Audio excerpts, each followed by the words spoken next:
Thank you so much for joining us tonight. My name is Sheila. I am the president and CEO of Signet Education, and we do lots of stuff at Signet, from tutoring, test prep, college admissions. But one of the things that we really enjoy doing, because it is so impactful, is executive function coaching for our students. And so today I've convened a really wonderful panel of experts to talk to us about why sometimes seeing a teenage boy through high school can be challenging. And a lot of times it has a lot to do with their executive function skills still being in development. So I'm excited that you're here, and I hope that the experts on our panel can offer you um, even more hope and some wisdom and maybe even some next steps. So I'll start with some very brief introductions. First, we have Elaine Taylor-Klaus, who is one of the founders of a group called Impact Parents that works with the parents of complex kids to help create the conditions for success in the home. She has a whole bunch of experience, and every time I hear her talk, I learn something, and I've been listening to her for a very long time, so she's full of wisdom. Thank you for joining us, Elaine. I'm also going to introduce Emmeline. Emmeline, wave. Emmeline is actually an account manager here at Signet. So if you have ever called to set up services or ask questions about how we do things, she's probably the person you talk to. She also has an undergraduate and master's degree in the field of developmental psychology. She's the person I go to when I have questions about what's really going on under the surface and what does the research say. And she's a little bit like an encyclopedia, but also extremely compassionate and hilarious, and one of my favorite people. I'll also introduce Andy, who is one of our coaches. Now, he's been working with Signet for, I want to say, more than 7 years, but I might not have that right, Andy. Andy does a lot of things here. He works with students on their ACT and their SAT. He helps students with their college essay writing, and he is one of our top coaches. I think Andy is really great at relating to all kinds of people, but especially our teenage boys. And I just think that's a magical quality because it's very hard to do. So you'll hear some stories from Andy around that too. And then soon to be joining us is Blair, who is also a Signet coach. He's also the head of a private school in the Midwest. So he sees a lot of this in his day job, but then, has some specific stories to share with you about the students that he's been able to coach through the challenges that they're facing. Okay. I'm hearing in the chat that there's some audio issues. Anyone else having trouble hearing me? No? Okay. All right.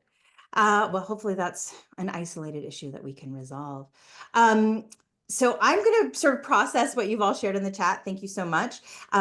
We have some people who are worried that their kids are not achieving their potential. There is family tension. There are people who don't really spend much time on homework when you're pretty sure there's homework to be done. There are challenges in communication. There are procrastination issues. There's a lot of emotional tension around school, right? And I think these are, very common problems. And I want to start off by asking Andy, if you will, what are some of the most common challenges you've seen in the boys that you've coached? Well, I guess we're sort of trying to, toe the line between not essentializing teenage boys as an age or gender, but also, we can't ignore that there are definitely some tendencies and some scientific facts there. But I would say with teenage boys, and I know some of this firsthand, having been one a few decades ago. Um, there's sort of I guess, an air of apathy, which is very cool to put forth. I think that this is true in high school in general and well beyond high school. But there's this sort of affected apathy that I take as one of my tasks to try to breach, in as gentle a way as possible without removing any sort of air of coolness, trying to maintain that because I don't want to undermine that. Um, I see a lot of kind of a cavalier kind of nonchalance when it comes to, there's sort of like I got it attitude, and so I have to be extra careful with some of them about setting up um, measures of accountability, right? And so one thing I see a lot is exactly what you were saying, all the other kids have homework, but I ask my kid, and they're like, "Oh, no, I'm good," and nothing happened. Or why, that grade? Why is there a zero for that grade? Oh, they just haven't marked it yet. It's the system or something like that. So, I try to trust on the one hand, because developing that trust is absolutely essential for any kind of work we're going to do. But if I were to generalize with boys, I tend to verify as well. Not solely through their parents, because I don't want them to sort of catch me going behind their backs. Um, Slash, I don't want to go behind their backs. So, I don't want to undermine that basic trust. But verify with them as well, right? Not in a babysitter sort of way, but in the kind of coaching way that we do things, which is very question oriented, very student oriented, and to say, okay, well, you say you got it. Let's try that out. You know, that tends not to work. And then we'll say, okay, well, what sorts of measures, do you want to put in place so we're not missing so many assignments? So it's definitely a collaborative, creative effort. I'm not there to kind of be their drill sergeant. Um, so yeah, those are some of the things. There's many more, but I'd also love to hear from other folks. Yeah, let's open it up. Emmeline, since you have sort of studied this, but also because you talk to everybody, what do you hear as chief complaints?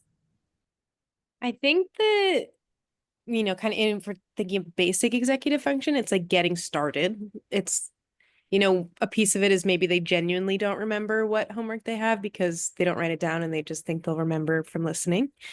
But then actually, what is the first step? If it's a paper, do you start with an outline? Do you start doing research? Kind of those like very specific mechanical steps can be hard to lock down. On phone calls that I have with parents that are calling us for coaching help, a lot of it is just pure procrastination. And, you know, a lot of it is like, well, I do that too. So how is my student going to not do that? And there are lots of different ways to do that. But yeah, those are the complaints. I'll get into we'll do that later. Yeah, sure. I mean, I think we could all go on and on and on about what we see. Elaine, what do you hear from the parents who come to work with you for help? Well, I'm interested as you started describing what you saw in the chat. I was ticking off the boxes of the 6 key areas of executive function that Dr. Brown has identified in research that shows this is the 6 areas of executive function that our kids tend to have developmental delays in and are struggling with. And you just kind of hit them. It's like it's organization, it's emotion, it's effort, it's activation, it's focus. So I think that our kids are struggling with all the different aspects of what it takes to move from thinking about something to remembering it to figuring out how to act on it to acting on it, following through. And we have to remember that their brains aren't fully cooked, and whether they are complex kids like I call them, kids with learning disabilities or ADHD or autism or that kind of thing, or whether they're neuronormative kids, their brains are still developing for, a while now, not till their mid-20s are they going to be fully cooked. And so they've got some delays in executive function that they're not quite able to execute on. And we adults look at it and worry that they haven't gotten there yet, when developmentally it may actually be reasonable that they haven't quite gotten there yet. We like to say that if they can't do something consistently about 80% of the time, then that may be an indicator that they may not be ready for that skill set independently, completely independently yet. Yeah, I mean, that's a great segue. I'll go back to you, Emmeline, to talk a little bit more about that developmental perspective. So I love, Elaine, that you're using this language that the brain's not fully cooked yet. And we know this whole process, I mean, of course, they're learning and developing and growing from when they're born until their mid-20s. But particularly in adolescence, there's a whole rewiring of their brain that doesn't happen in a linear fashion. It also happens in like fits and starts. It can create new problems that were not there before. So talk to us about what's actually happening in their brains, Emmeline. Well, one piece for teenagers obviously is hormones. There's a lot going on there in terms of like impulse control and thinking and things, but I think also with impulse control, a pretty accepted notion of teenagers is that they don't have any and that their prefrontal lobe isn't fully developed, and that's just like kind of comes with the territory. But I think that then drops off when we think about like the actuality of what's happening with teenagers. It's, like Elaine was saying, it's not that somebody is lazy or that they like can't figure something out. It might truly be a neurological thing, and that might be something that they grow out of, or it might be something that you need to kind of like build a tool set around. But yeah, we were just talking about this in our psych lecture today of it's literally you're building new like neural connections, and you have to myelinate that. It's all these science things, and these are not happening until they're like 18, 19, 20. Like it does go on into your early 20s. Or mid to late 20s, depending on the kid. Right. A lot of it's going to be more like their later 20s. Right. And this takes me into some of the maybe more structural and social factors that may speed up or slow down our perception of the development of those skills, right? Because there's also all of this we have to remember is all relative. There's no guideline that says by age 16, these skills need to be at this spot, right?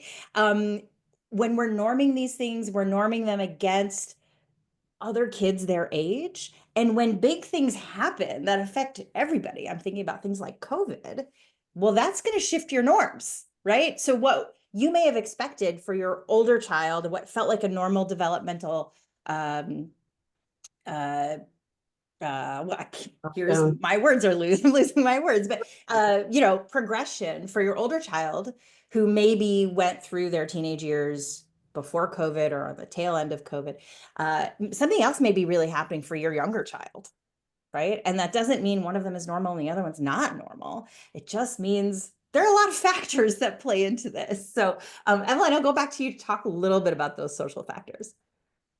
Social factor, I think if we are looking at kind of the gender binary of male versus female, there definitely is a pressure for female teenagers to be more organized, to be more put together. It's a boys will be boys sort of situation when it comes to adolescence and social pressures. There's also, we think about if your student is doing well in school, then the rest of it doesn't matter. And so this kind of pressure of like, if they're getting good grades, they're probably fine, but they're spending way more time than their peers are on a task that they might need to not spend that much time on. So just also like viewing it in that societal way, because I think for teenagers, kind of the only metric we have is how they're doing in school.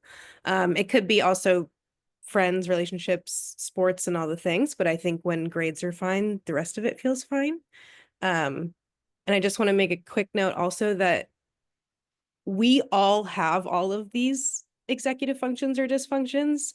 It becomes ADHD or into territories of other, learning differences, diagnoses, if it's inhibiting your child, your teenager. But everyone will struggle with one or another of these at some point, regardless of any other diagnoses. Or for the rest of their lives. Like, yeah, we all do.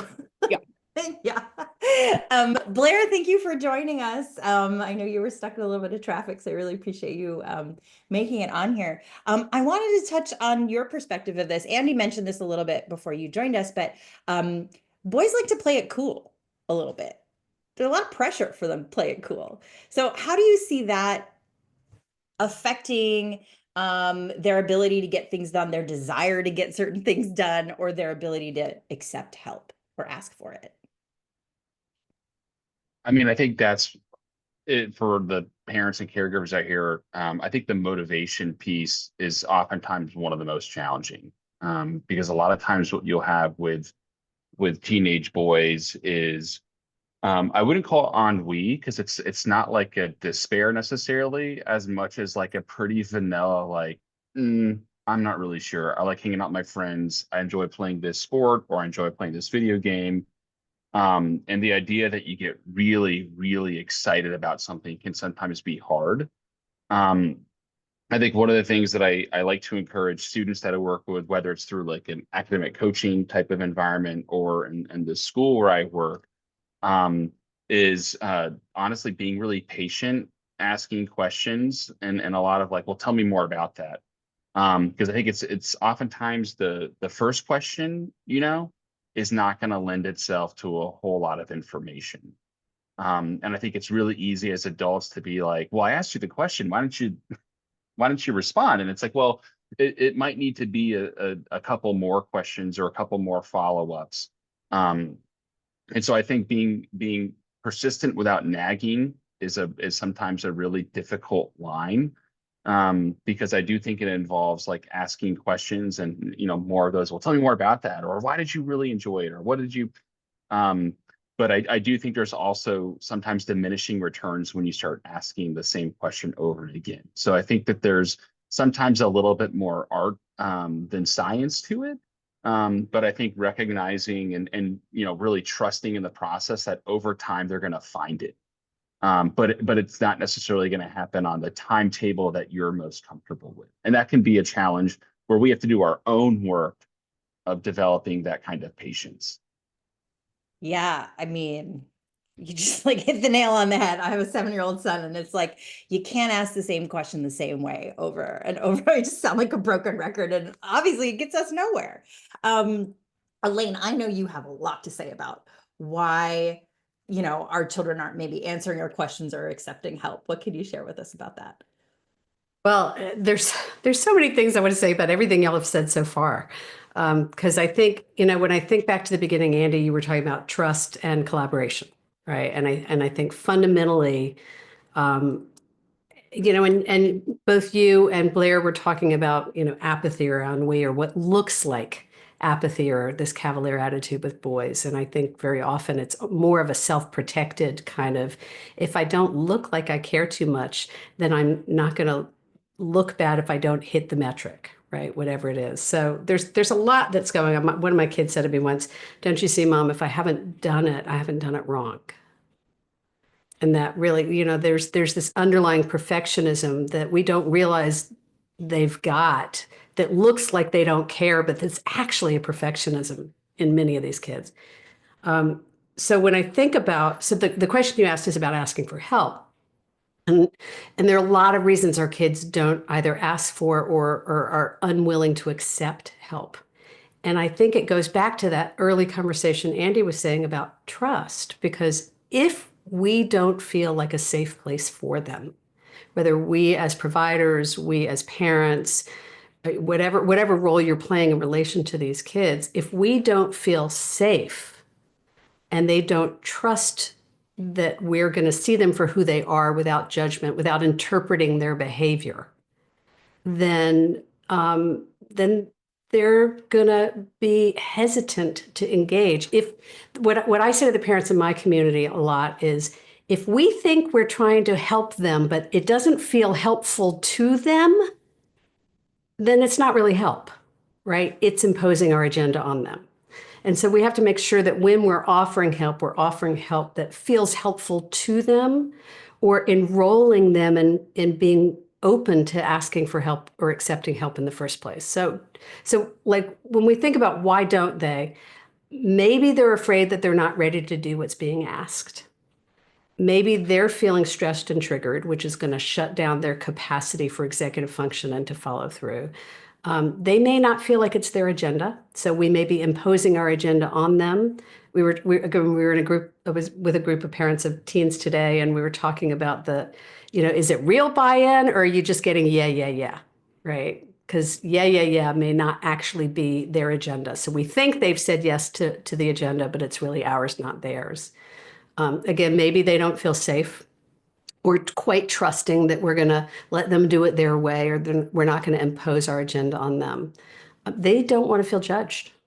And if we're interpreting their behavior as anything other than, wow, this is hard for you, or, we can see you're struggling with this, or, if we are judging them in any way, even unintentionally, where they begin to feel like it's kind of a moral assessment of them instead of wow, you're struggling with something, they're going to push back or resist. And then they're teenage boys. They don't want to need help. Like, nobody wants to need it. We're terrible about it. Like, let's be honest, we're terrible as adults about asking for help. And, when I talk to parents about it all the time, I'm like, I don't cut my own hair. I don't do my own taxes. I've learned to ask for help, but it's a skill set we have to learn because we're kind of raised in a culture that says we're supposed to do this all on our own. So there are a lot of really legitimate reasons, I think, that they resist it. And so instead of imposing it, the opportunity for us is to kind of enroll them in, seeing what's in it for them. What's the value to them instead of, why aren't you accepting this? You're just nodding so vigorously with everything that you're saying here.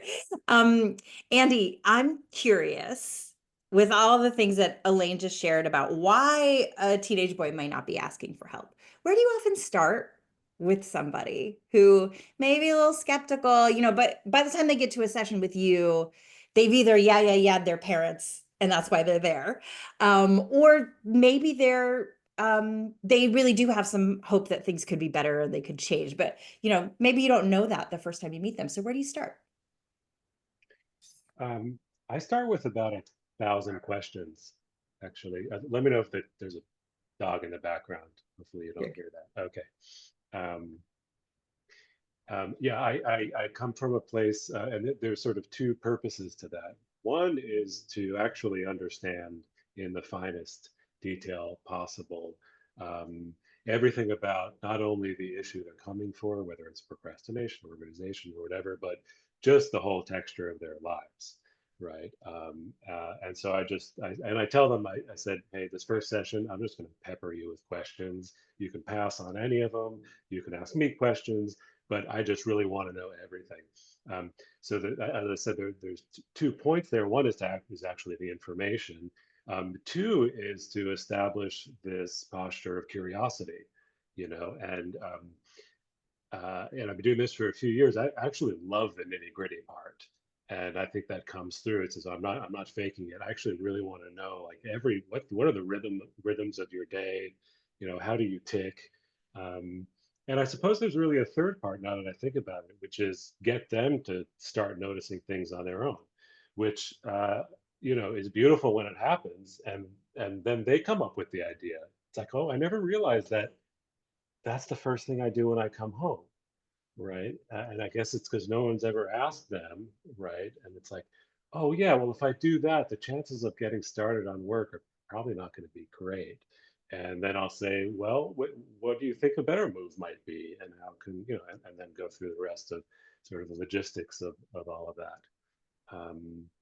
So that tends to be where I start, but I also try to meet them where they are. So if it seems like that slightly intense interview is not where they want to be, and maybe there's sort of more there's more resistance to opening up, even on those issues, then I'll be a little gentler, try to ask more open questions, less targeted questions, and see where the conversation takes us. That's helpful. Elaine, I know you have a lot of strategies for parents, and you should all know that Impact Parents has actually prepared a really great resource for you that you will all get with the recording of this session. So I don't want you to feel like, oh God, I have to like take notes and memorize all of these things. You will get all of these resources. But Elaine, do you want to share, when you're not working directly with the student, how do you help parents through that? Because, usually there's so much tension built up in that parent-child relationship already that sometimes it's impossible to even ask the most basic question, like, what do you do the first thing you get home, right? So how do you approach that as a parent? So, and again, there are a lot of answers to that. And I often say to parents, it took you 17 years or 15 years to get to this point. It's going to take a little time to turn it around, right? And I was listening to what you were saying, Andy, and you earlier, Blair, about so Andy, what you're saying is you ask questions, and part of it is with a guise towards raising their self-awareness. And part of our job is to generally be raising their self-awareness without them knowing we're doing it. Right. So it's not interrogating them with questions. It's actually being interested and engaged in what's going on for you and what works for you. The strategy that came up to me as I was listening to you, Andy, that we talk to parents about a lot is that the solutions are in the successes, and success breeds success. So if we look at what's working for them, then we can begin to apply that. And like when back in the day when I used to coach students, I remember coaching a 14-year-old girl through the process of learning from, she had planned a spend the night party. And we went through the whole thing, and she had called other parents and all this stuff. And then we figured out, how do you map the success of that planning that she did to her homework? Because the solution was in her success.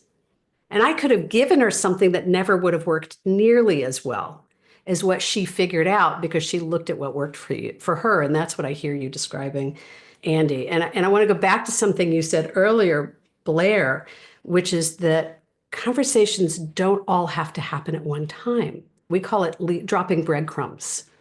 Right. And so sometimes you kind of drop a little bit of breadcrumb, and then you leave it, and then you come back, and then you leave it. So you allow a conversation to happen over a series of hours or days or even weeks, so that they get some engagement. Oftentimes we come to conversations with our kids and we've been thinking about it all day or all week, and we've been and it's like we catch them off guard, because they're like thinking about what happened at the lunchroom today, or with that person down the hall, and we come to them and we expect an answer, or we expect them to have a thoughtful response, and they haven't been thinking about it.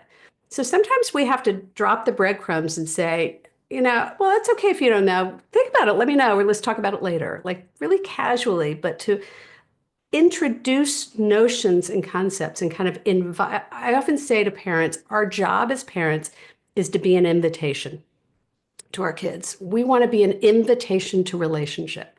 We want them to know we want to be in relationship with them, that we actually kind of like them and think they're really cool and interesting, even if sometimes they're a little weirder than we would like them to be.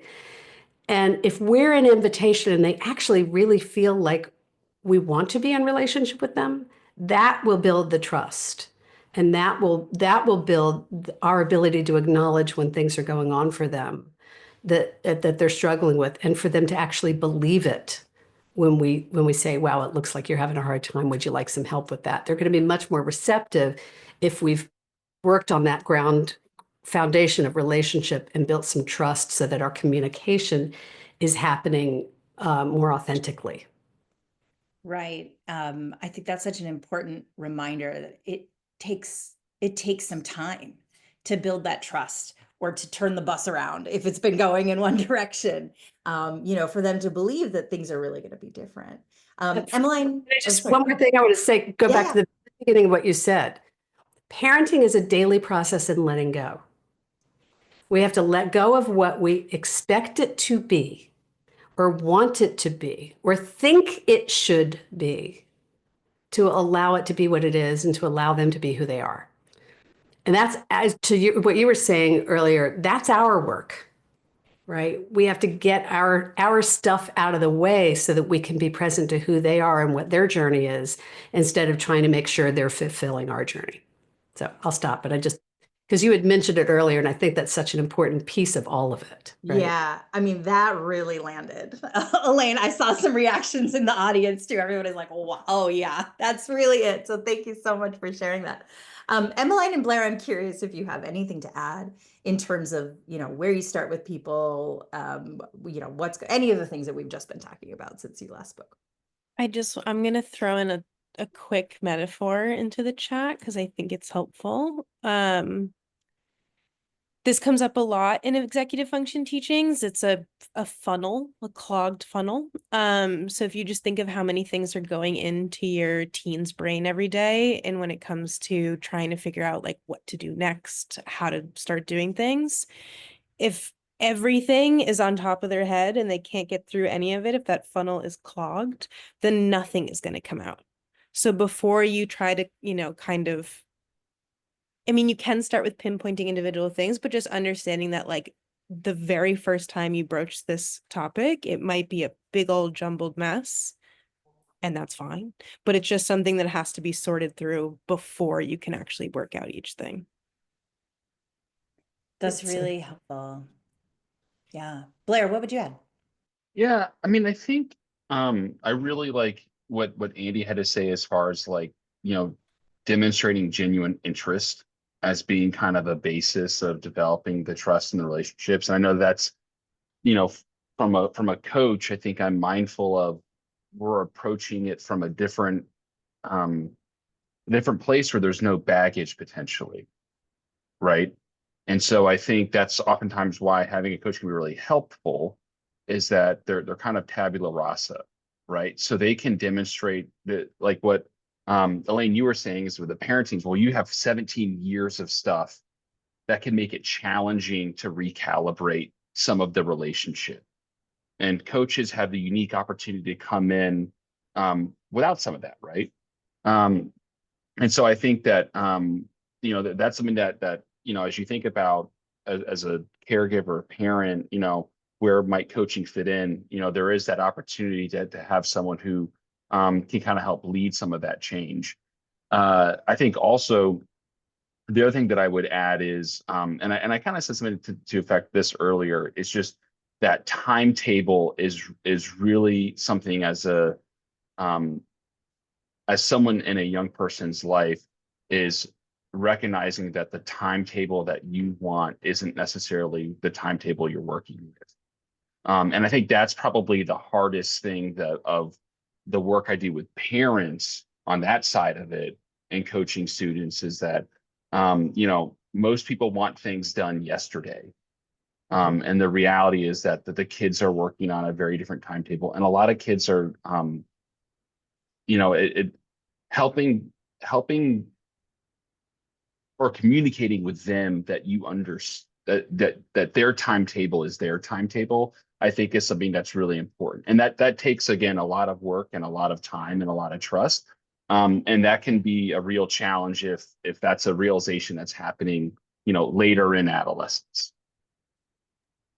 Yeah, it's a really good point. And it makes me think of something that's kind of going unsaid here, but a lot of the times that parents feel a sense of urgency around executive functions. It could be just like home life is a disaster, right? The room is never clean. They're never really doing, I don't know, chores or whatever it is. That's perfectly possible and probably very common. But most of the time, I find that when people are reaching out for the kind of help that we offer, it's because they're worried about grades and performance in school. And indirectly, they may not be there yet, but they're worried about the future. They're worried about college. They're worried about will this kid be able to hold down a job? Like, what is going to happen to their future? Right. And I think that because that college timetable seems so set in stone, and it's in fact sort of a ritual, like a rite of passage in our society. You graduate high school and you go off to college. It feels like a very clear time frame that everybody's got their expectations sort of reference to. I think it's worth discussing that a little bit because that may not be your child's timeline. That may not be your child's path. It may be the path they end up taking, but they may get there a different way than you did or a different way than you expect them to. But just going to spend a minute here because I don't think you all came to hear me talk about this, but to talk about how executive functions might show up in a college application, right? The college application itself is a very complicated process with a lot of moving pieces that need to be sequenced, right? You're choosing classes, you're getting involved in extracurriculars, you're planning summers, you're choosing schools, you're taking maybe an SAT or an ACT, you're writing all of these essays. Every one of those things requires some serious executive functioning skills in order to get them done and to get them done well. So that we can think of as like the boss fight of adolescence. Like this is the big challenge that they're working up to. And of course, for them to thrive in a college, they are going to need to be able to rely on themselves for getting up on time, knowing what their work is, where do they go for this class, how do they register for that thing, like, you know, all of that, right? So it's really important not to worry about the timeline so much, but to focus on building the skills that will enable them to go through that process with, you know, it's always stressful. I've never seen anyone have a not stressful college process, no matter what kind of kid they have, but with minimal stress and with your relationships intact. And, you know, colleges do care about these things. I mean, one way they measure it is in the grades and, you know, how advanced and rigorous are the classes that students are taking, but they actually explicitly ask about it in teacher recommendations. So your teachers are going to have to comment on whether your students' academic habits are disciplined. And, you know, that's, you know, very, like, you know, let's say fraught language, but they're talking about executive functioning habits there. And so it is worth your investment of time and energy to make sure your student has what they need, right? Because they're going to come up against bigger and bigger challenges as time goes on, and focus less on the timeline, but more on the skill. Anybody have anything they want to add on that perspective? Maybe Andy, you work with students. I mean, Blair, you used to do this as well, coach students through the college admissions process. Andy, you're doing it more regularly these days in terms of just getting people writing. How do you feel about that? I would, the immediate reaction, Sheila, that I had as you describing that is it goes right back to what Andy was saying about self-awareness. And students who are self-aware are going to shine through in the college process, even if the self-awareness is I have challenges. And I think that's one of the, and that goes back to, I think, what Elaine was saying of like the fear of I don't want to do it if I'm not good at it. Right. And I think some of the most beautiful application essays, the most beautiful, and I working at a school, I write recommendation letters. I review recommendation letters. I mean, some of the most beautiful things written about a student or that a student writes are going to be about the challenges that they face and not just how they've overcome it and come out on top and they're the best, right? It's oftentimes the ones they're still learning how to manage. And so what's interesting is with a kid with executive functioning, and that can manifest and challenges can manifest in so many different ways, is that's actually really fertile territory to dig into some self-awareness, and that can actually really make an application demonstrate that. Right. So I think Andy's insight on the building the self-awareness piece is so huge in that college process. Thanks. Andy, anything you would add? Well, I couldn't agree more. Well, it's just interesting how, you know, I wear a few different hats at Signet, as Sheila mentioned in the intro. And maybe next to or tied with coaching, my other favorite thing is helping students write their college essays, which I approach as a coach, as well as a grammar geek and all of that stuff. But that I can't control. Um, and some of the best experiences I've had is actually using that process to effect some new level of self-realization, you know, and it's kind of sneaky of me to do it in a way. I guess many of my tactics are sneaky, but they're you know, they're beneficent, I think. Um, and you know, when I get a chance to work with a student for over a few months, sometimes it's amazing. You start with, you know, close to not, well, zero self-reflection, and slowly but slowly, speaking to the timetable, right? You can't rush this sort of thing. You actually see them maturing before your eyes, and it's like, you know, toward the end, you have some of these realizations that they absolutely were not capable of 3 months ago, you know, and that's really kind of a magical part of the job. That's yeah, it's brilliant to see. I couldn't agree more. And Andy, you work with so many of my admission students, particularly my male ones. And I've seen it happen so many times. And I'm like, wow, how did you get this out of them? And it is just that, continued trusting relationship where you're just, pointing maybe some breadcrumbs, leading them in this little direction, just seeing how they react to it. It's very interesting. Can I offer one quick story? Because and I may be the only one on the call, I've had multiple kids now of my own who have gone through college. And so I've gone through the process as a parent. And with a lot of clients, and what really struck me most about the process, not only was how different it was for each of my kids, who are very different, but my eldest kid, the oldest one of mine to go to college, at some point, who was my really high performing, high achieving kid, right? This kid is now in med school, like really high achieving, and was not engaging in the process and was not engaging the process. We had supports in place and was not engaging. And it finally became clear to me in a conversation junior year that they were afraid to engage because they were afraid they were going to get rejected. And they didn't know how to present themselves, to what you were saying, Andy. They didn't know how they were going to present who they were. They were very afraid of being in the process, and they were kind of, even though they wanted to go to college, they were afraid that they were going to be pushed before they were ready.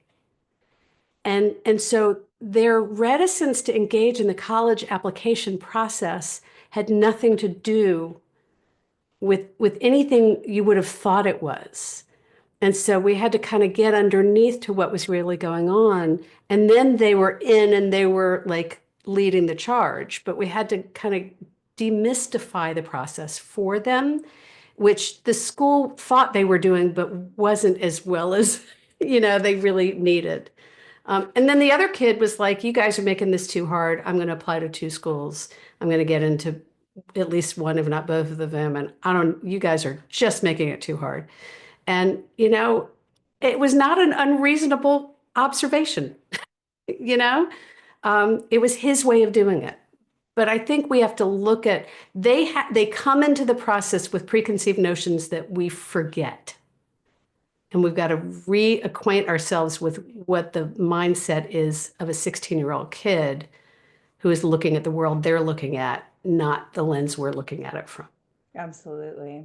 Well, we're going to pivot to audience questions. And I learned my lesson from when we started. I'm going to give you all time to type them in the chat, or you can come off of mute and ask your question. Please raise your hand so I can call on you so we're not all talking over each other. While you're preparing your questions and getting ready to ask them, I want to let you know you're going to get a couple of things after this session. You're going to get a copy of the recording. You're going to get this wonderful free gift from Impact Parents, which I know is going to be so useful to you. We always do free consults, but I want to really plug this, that your free consult is with Emmeline.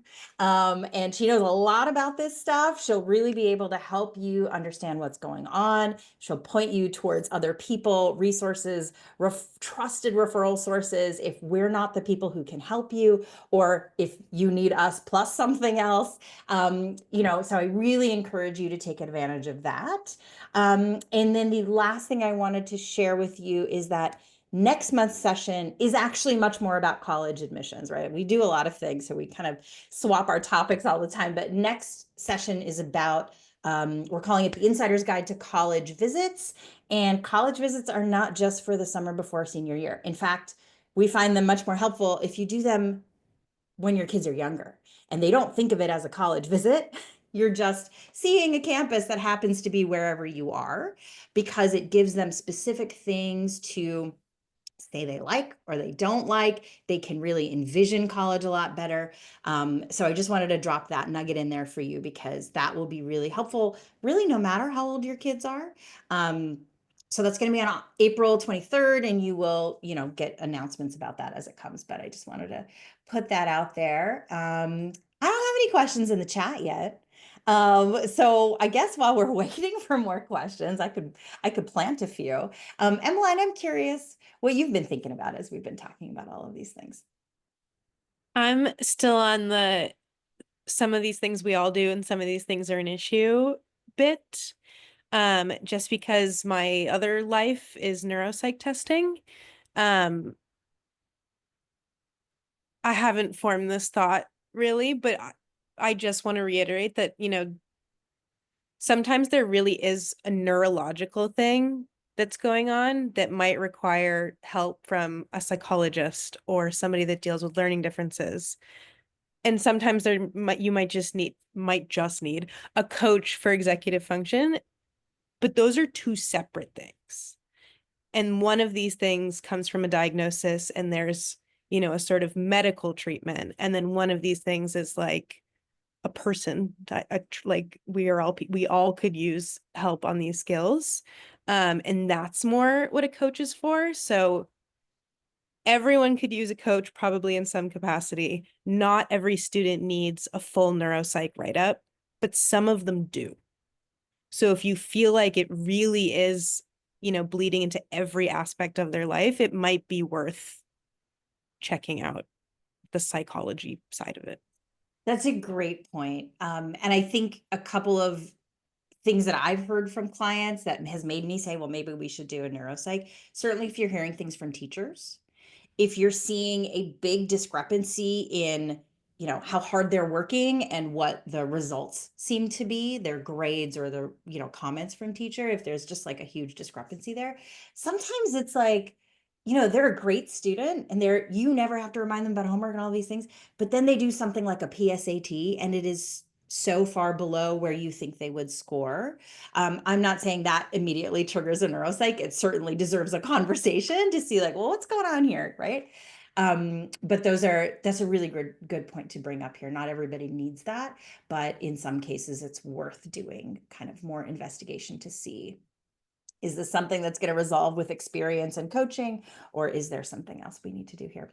Seema, Sheila, I've got an article. We have an article on the site that was written by a psychologist about the key things you need to know about psychiatric evaluation. So I'll share that with you if you want to share it oh with. yes, please do. Please do. We'll add it into the email. Seema, you have your hand raised. Let's go to you for your question first. Yeah. Hi guys. Thank you for putting this on. This has been really helpful and insightful. So my question is more around, first of all, my son is a little bit younger. He's not quite there in the high school. He's a teenager, but not yet in high school. But what I'm seeing is a tendency for one part of academia, like he's very gifted with numbers, very, all of that. But then when the writing comes in, we have some limiting beliefs that I'm kind of working through with him. I did the Indian mom thing, was like, write an essay, did all that. To kind of just build his confidence, right? But my concern as I'm hearing you guys share is, what are things that we can do as parents when we see that these children have tendencies to go with what feels comfortable, with what comes natural, when the other part of this, the writing or the creativity, or maybe for your kid, it's the other way around, it's the numbers, that needs to be nurtured and honed. But I mean, I see the importance of it, but they may not. And meeting them where they're at, and I don't know, I'm not really even sure there's a question here, but if anybody wants to offer anything, I'm going to stop word vomiting and Thank you, Seema. I'm sure so many people can relate, right? And of course, we all want to do things that we feel good at. I was just telling someone yesterday, I have always wanted to be a painter, but I have the Indian thing of like, I'm not doing this unless I'm good at it. You don't get good at painting unless you do it. So here I am in this like catch-22 of I want to paint, but I'm not good, so I'm not going to do it, and then I don't get good at it. So very relatable. Thank you for sharing. I will say one of the things that I have found really impactful with any kind of student I'm working with is to show them that where they struggle is where they need to lean in, right? This thing is hard for me. That doesn't mean you should avoid it. It means let's figure out why it's hard. Let's figure out if there are skills that we can build, if there are people we can talk to help us wrap our head around what this thing is that I need to do. So I think that there's like a mindset sort of thing that you can just, continually beat that drum, and talking about your own failures and challenges and how you may have worked through them, not directly to your kid, but around your kid so that they can overhear it, is like a really great great strategy there. I had another thing that I was going to offer you, and I have completely forgotten it. So I'm going to open it up to the rest of our panelists. What do you say when this sort of thing is going on, when a kid really wants to lean into the things only that they're good at and not the rest? Well, there are two things that come up to me around that. One is that there's a lot of evidence at allowing kids to take a strength-based approach and leaning into what they're good at. I mean, I have a kid who really, really, really struggled in school. And at some point when they were about 8, we finally figured out we needed to stop leaning into that performance paradigm that says, you're struggling at this, so let's spend all your time focusing on this. And that old modality is not going to serve our kids. So a strength-based approach is beautiful. And I love exactly what you said, Sheila, which is we want to keep inviting them to challenge themselves in the areas. The other thing that I think is really important, particularly for these, what you're describing as kids who are really bright in some areas, maybe challenged in others, like bright, quirky kids, is that I like to say that these kids are specialists and school is a generalist's world. And so we're often trying to treat them, these bright kids, as if they should be really bright and specialists in all areas because they're bright here. And the truth is that they may be really bright in math and science, and they may really always need a little support in language arts. And we may need to expect, a different level of performance in the language arts than we do in math and science. The kid I talked about earlier, who's now in med school, so science math kid, also dyslexic, really struggled with reading and writing and language. And some teacher in 2nd grade was smart enough to put her in an accelerated math group. And so that set the stage for all of us to be able to say, okay, who really cares? We got to get the language arts to be good enough, but that's not your zone of genius. And so we really want to play to their strengths and lean into their zones of excellence and genius, but not expect them to be genius at everything. It's a great point. Yeah. Blair, I saw that you came off of mute. Do you have something you want to add to this? Yeah, I mean, I would have said, I think Elaine, you probably said it much more eloquently than I would have, but this idea of recognizing that sometimes you just have to be good enough in certain areas. And I think I will say, especially as teenage boys age, that honesty and authenticity is deeply valued. It's the kind of like if I was talking to a child or even my own son, who I could very foresee this happening in like 5 years, is, look, dude, you don't need to be the best at it. You just need to be good enough, right? And sometimes, and I do think this is one one thought that requires a much longer conversation, but I think fundamentally boys need mentors, and as a society we're really struggling with that. So I'll say that's like a whole nother webinar. And and I think it is related to, I'm sorry, I'm kind of fanboying Andy right now, but I think it goes back to building the trust. And so when they find that person that they trust, then the child hearing it from that person means all the more, right? That real talk, right? And oftentimes from another male, but that person being able to say, so maybe dad's the one who says look, just good enough sometimes is great, right? And that becoming a family value, I think, can be really powerful for those relationships in your family. That's just the other thing I would add. That's a great point. We're almost out of time here. Sue, I see that you have a question. So why don't you go ahead and come off mute and ask your question. And in the chat, I'm going to drop my email address if you don't already have it. If you have more questions that you didn't get to ask, you didn't feel comfortable asking, send me an email. We'll have a conversation, or you can have a conversation with Emmeline and we'll talk through it. So Sue, what's your question? I mostly want to second what Emmeline said about neuropsych evals. Those can be helpful not only for the person's K through 12 or 12 through 16 work, but those can be helpful for the person's relationships and work relationships through the rest of their lives. Yeah. I grew up with someone who, in retrospect, probably should have gotten a neuropsych eval. And Back then, there might not have been tests that would have recognized exactly what their challenges were, but I could see through the decades how it affected his work relationships, how it affected his um, church relationships, his family relationships. It it really sort of strengthens the person's future family and future work group. It doesn't just strengthen that person for their college years. To realize everything that's going on and to have a good neuropsych. Absolutely, Sue. That we know these executive functions affect every aspect of a person's life. And what we've seen sort of a little bit tragically is a lot of students, young people, because that's who we work with, who don't have a conversation about what might be going on neurologically, and then they internalize their challenges as some sort of failure of their own will or a moral failure. Everybody else is just smarter and I'm stupid. I can't figure it out. And it's, we often see, mental health issues that go along with a lot of these challenges because nobody's had that explicit conversation with them. So I really appreciate you raising that point. It can be immensely helpful for just life in general. Sheila, can I just address just Please. really quickly, because I know we're at time. Mhm. I really, really echo what Sue is saying. If we don't give our kids an explanation for what they're struggling with, what they're going to make up is a whole lot worse. And they're going to make up that they're lazy, crazy, or stupid.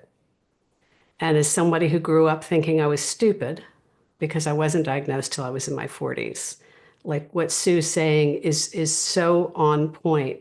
Diagnosis can be a boon to understanding what's going on with us because then we can learn how to manage it.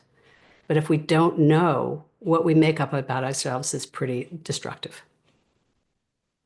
Yeah, if you don't know, you're flying by the seat of your pants, and some of what you do is good, and other of what you do is either destructive towards yourself or towards the loved ones around you Yeah. or workmates around you. And it's not a good way to live. Yeah. Yeah. Emmeline just dropped some links in the chat. Ellen Broughton is a great friend of ours. She's done webinars with us before. 2 books that Emmeline actually helped write. Just another plug for Emmeline. Great perspectives on what's going on with our kids.